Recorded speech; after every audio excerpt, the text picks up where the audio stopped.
इन योजनाओं से क्या मिलेगा किसान को? एमएसपी दो। पहला इनका जो अध्यादेश है उसके अंदर क्या होगा, इन्होंने खुली छूट दे दी। किसको दे दी? व्यापारी को, छोटे को, बाहर की कंपनी को या अंदर की कंपनी को।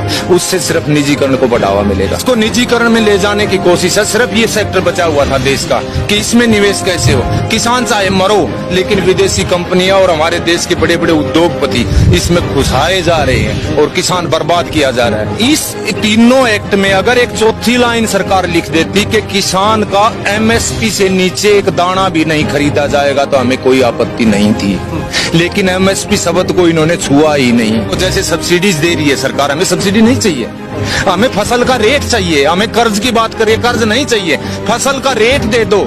हमें कर्ज लेने की जरूरत क्या पड़ेगी? सरकार, हमें अनुदान की जरूरत नहीं है, हमें हमारी फसलों के रेट दे दो।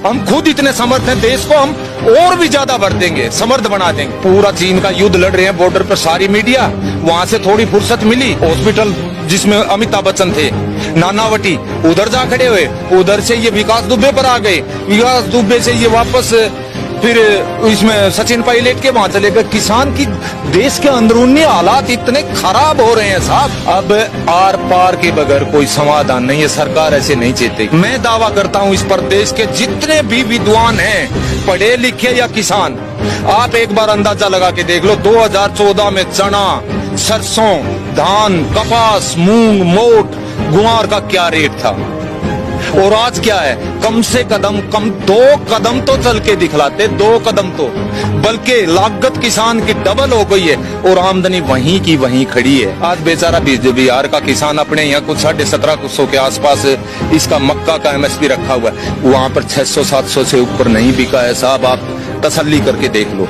धान वहां पर 1200 से ऊपर नहीं बिका है, आप तसल्ली करके देख लो। वन नेशन वन मार्केट, मैं मेरे तोशाम का 5 किलोमीटर है, मैं मेरे वन नेशन वन मार्केट का मैं करूंगा क्या? मैं आज तक मेरे डिस्ट्रिक्ट भिवानी के एक दाना नहीं लेके गया हूँ किसी चीज का।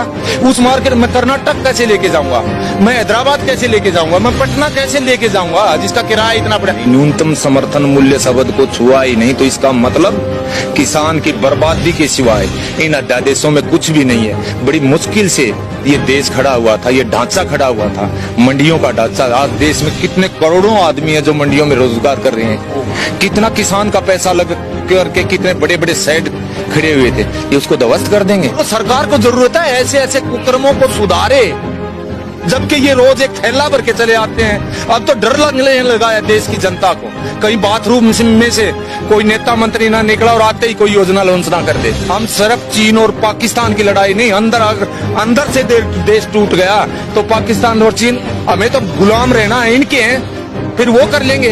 फर्क क्या पड़ेगा? अंदर से मजबूत करो देश को, और किसान के बगैर मजबूत कोई नहीं कर सकता, कोई नहीं कर सकता। हमारा देश कृषि प्रधान देश है और इसको उद्योग प्रधान देश बनाने की कवायद चली हुई है। WTO का प्रेशर हो या किसी बड़े बड़े अंबानी अदानियों का प्रेशर हो, बेचा जा रहा है किसान को। आज भी किसान को नहीं जागी तो भावी पीढ़ियां धिक्कारेंगी।